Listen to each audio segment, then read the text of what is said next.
Okay, welcome to BMI Redefined with Jen and Mo. all right, let's do this, guys.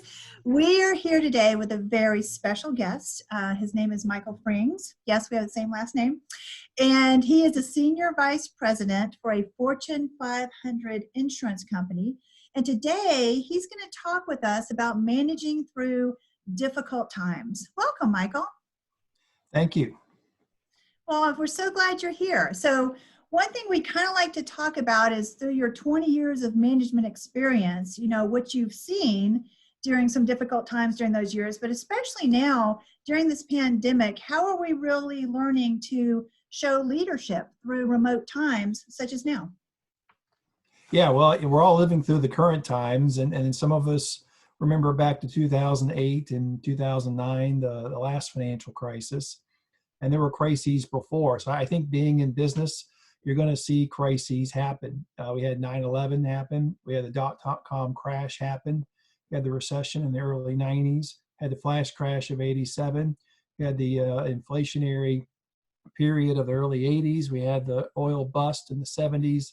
You keep going further back, there's just a litany of events that have happened. So really important for us to be thinking about that this isn't a one-time thing. And when we get through this, there'll be something else that will happen. So thinking about how we react to it now and how we react in the future, there's an opportunity to learn. Absolutely. And one thing that we talked a little bit about the other day is you were mentioning the need for new processes, working with your team remotely and all that. How's that been going and what have you learned? Well, it's been a very interesting experience. A lot of us are used to working in an office setting, and a lot of people are used to going and visiting clients. A lot of people are used to traveling, and a lot of people, while they're used to these smartphones and using these things, we're relying on technology even more. Look at this video we're doing here on Zoom, the three of us all together, making it happen. And so we really had to adapt, and I think it really have relied on our IT teams, information technology teams, to help us figure out how to do this. And also just talking to people. We're seeing a lot more use of Zoom. We're seeing a lot more use of Microsoft Teams. We're seeing more use of Skype meetings. We're seeing more use of video cameras. So trying to figure out, well, what's my foreground? What's my background? In this case, this is where I'd like to be filming from, but I'm not quite there yet. So I think learning to adapt and asking good questions. And the smartphone is 11 years old. It wasn't around in many of the other crises I just mentioned. So what are we doing with the new technology that's available? So we have a new generation of people, new generation of technology, but we're always going to have crises. And so what's different about this one? What's the same, and how do we adapt? And I think it's really important to be flexible and think through what we need to get done and what we can get done, and then forgive ourselves for the rest. Right. Mo, is there something you wanted to ask about? Yes, I want to know how you're doing. This is a personal question. How you're doing at home, working from home with your family around and your life around you 24/7. Well, I do have a coworker here. I did take this offline. Yeah, I do have a coworker. You do? Who's your coworker? Which one? This is my coworker. Poppy. This is Rosie. Say hi, Rosie. Hi, Rosie. Rosie is 10 years old. Yeah. And Rosie is a soft-coated Wheaten Terrier. So a lot of us have these coworkers. Right. And she's with me now 20 hours a day. Not just working hours. Right. Before I come home from work, and she'd be there, and we would hang out the rest of the day. Right. Now she's there morning, noon, and night. So well, and I don't mean to joke around at all with this, but it's true though. But our pets are going to have emotional problems when we all go back to work because we are with them 24/7. They're going to have there's going to be a mourning period and a grieving period for our pets. I just thought I'd put that in there, but yeah. I think psychologists are calling it separation anxiety. Right. where there's all of this togetherness, and I think it's going to affect not just the pets, but the humans too. Right. Well, I have a question for you. You know, we all have been dealt this hand, right? And so how are you going to be, I guess, I don't know, playing your cards with this? How are you going to adapt to this? Are you going to make any changes with your crew now, or will things go, do things go back the same? How does that happen now? Well, I think we'll adopt some best practices here. I think there's an opportunity to do more video chat and see people, especially if you have employees working remotely like I do. I have a team in Toronto, Canada. I've got a team in St. Louis, Missouri, or two teams in St. Louis. So I think we'll be using more of this kinds of technology in meetings. So that'll be a positive. I think there'll be a push to get people back in the office, and I think some people won't want to go back. Some people will like my group in Toronto. They have a 1 to 1.5 hour commute each way every day, right? So 2 to 3 hours every day are spent on a train or in a car or some type of transportation. So I think some people want to be doing things differently. So we're going to have to figure that out, whether it's flex time, whether it's changing jobs around. I think some people can't wait to get back. It's like summer with the kids all the time. And so, but no summer camp and no way to manage it. So I think during these meetings, a lot of times kids will be barging in. And so I think there'll be a nice break to get people back on the routine. So I think hopefully we'll take the best of what we do now and then the best of what we were doing, combine the two and end up with a better result. Excellent.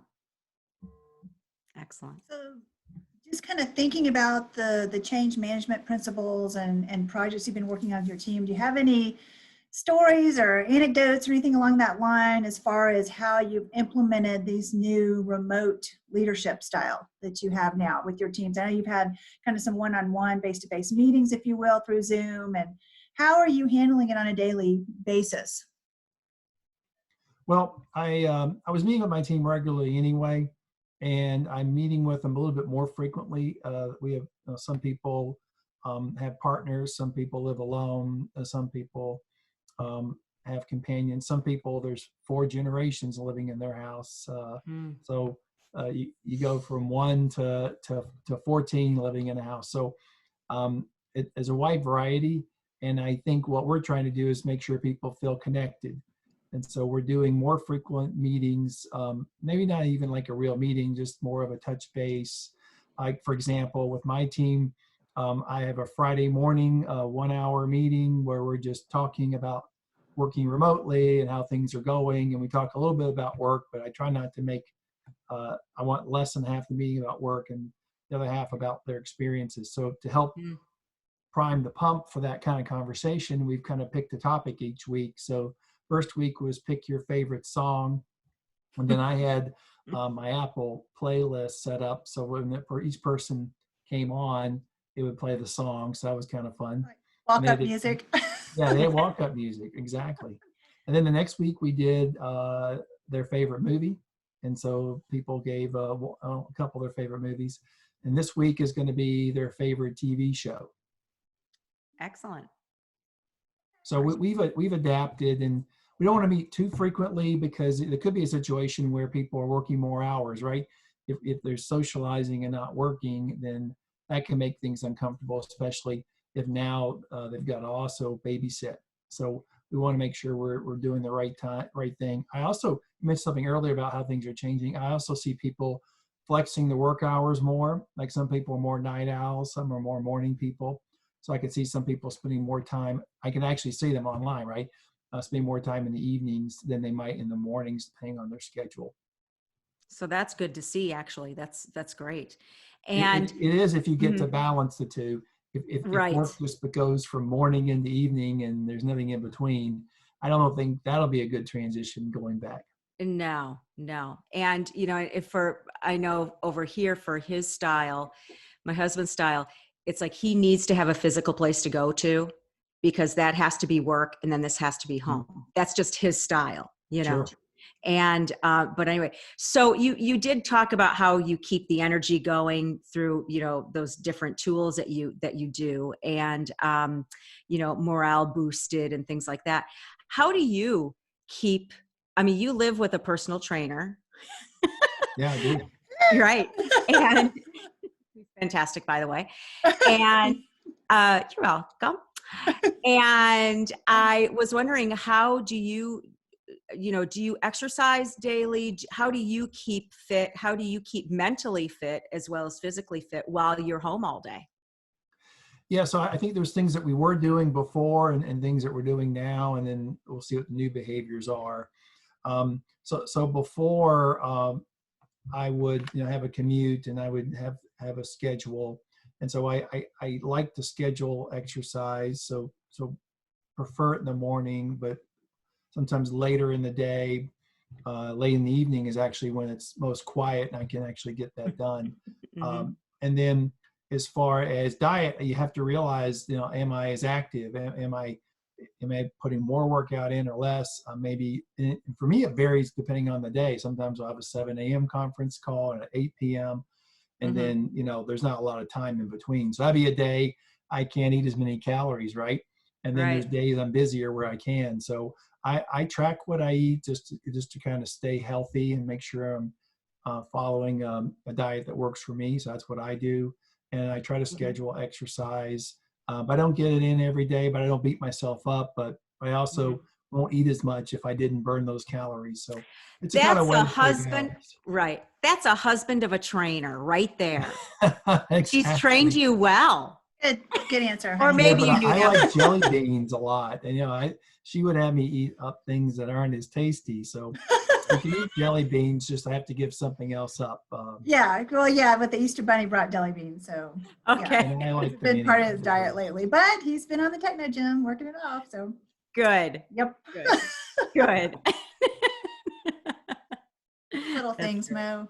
The little things that keeps it going, right? That's Right. right. That's right. Okay. Go ahead, Jen. So, just thinking about these new processes you put into place for communicating with your team and working on projects and toward goal lines and all that, are you kind of getting your mind around with talk with, if you will, about when businesses are going to start opening again in the next couple of weeks, about which processes you really want to hang on to and which ones you're going to jettison and, you know, that kind of thing? Well, I think that obviously if we're able to be in an office and meet together, then we won't be doing video. Right. And when but I think we'll be more adapted or more able to do video if we aren't able to meet physically. So I think that's a positive. I would expect that we would hopefully continue to build relationships and be talking to people about things other than just work, and look for that kind of communication in the workplace. That's a positive thing. I think people are probably going to have to upgrade the wardrobe because they went from work clothes like I'm modeling today to t-shirts and pajama bottoms, and so that's gonna change back. And so I mean the way I think about it is kind of like anything. There's what we were doing, there's what we're doing now, what we want to do going forward, and I would expect that people will be looking for more flexible hours. I think people might be taking their work day and splitting it up more, therefore. And I would expect to see that kind of behavior. Companies have different schedules for when they're starting back up. And in my particular company, we still have another month or so before we're going to be thinking about going back to the office. So hopefully with a staggered approach, then this will work through the times. Mm-hmm. Mm-hmm. Right. It's going So, to change, isn't it? It's going, yeah. sorry, Jen, I didn't mean to No, step in, but it is definitely going to change. Yeah, and I think people need to be flexible. I think us thinking, and this is true like for any crisis or any situation we're in, you know, thinking we know how it's going to turn out or what's going to happen or having all the answers, or feeling like we need to be in control. I don't know that we need to really be in control. We can only kind of control how we react to things. We can't control too much of other things. And so therefore, that's a little bit empowering in some ways. I can control myself, and other things I can influence. And so how can I get the best result out of the two of that, between what I can control with myself and what I can influence around me? And I expect that people will be looking at that going forward in terms of, okay, how has the crisis impacted me? How have I responded to it? Can I do better? And then that might make people tougher, right? Going into the next situation and how they would handle it. In other words, I made it through this one, I can get through the next one. And that'll be a positive thing. Right. That is wonderful, wonderful insight. That how you said that and stated that was beautiful. That was great. So thank you. So do you think, Michael, through learning how to manage change, you and your teammates will see applications of these methods and techniques that you've been using to manage change and get projects done and products out and all that through this unprecedented pandemic situation? Do you think those have applications into other areas of their life as well as your own? Well, I do think it's more powerful if there's a habit we want to change, if there's something we want to learn, something we want to do different. I think it's more powerful if you can apply it not just in your workplace, but also at home, maybe in social situations. So whether it's networking, whether it's relating to people, whether it's presenting or speaking, whether it is explaining, whether any of these kinds of skills, whether it's time spent thinking, any of these skills that you're trying to work on at work and you can incorporate them all the way through, then that'll be a positive thing. And so I would think people have an opportunity here to think about, yeah, I was maybe not so reluctant to try new technology, but now I'm forced to do it. And now I'm going to try more technology. I'm going to try to, not that I'm trying to do more things every day and, be so taskless focused, but maybe I'm going to create more time for myself. So maybe out of this opportunity, I'm forced to set boundaries, right? Just like you mentioned, Mo, with your husband, that, he has an office or a room there in your house that he wants to work out of, and he's not going to do work in other places. Right. So he set some boundaries. So there's an opportunity here for people to set boundaries, because when you go back to the office, maybe someone didn't have boundaries back then. Maybe work just went right into home and they never set that. So now we're kind of forced to do that more because work and home are in the same place for many of us. So I do think that may be a great benefit coming out of there, is people setting boundaries and taking the opportunity to really think hard about what they can control that they're doing and what they can do to influence others to enable them to achieve their goals. At the same time, feel like they've achieved that I guess the mythical goal of work-life balance, right? That aspirational goal where we try to get the right balance in our lives. I like that. Good. Yeah. Very good. Yeah. So, you have a final inquiry? No, I think he's done a phenomenal job. Yeah. I'm blown away by that. That's great. And it gives us an excellent view and idea of what's happening in the business world right now and what is possible to come.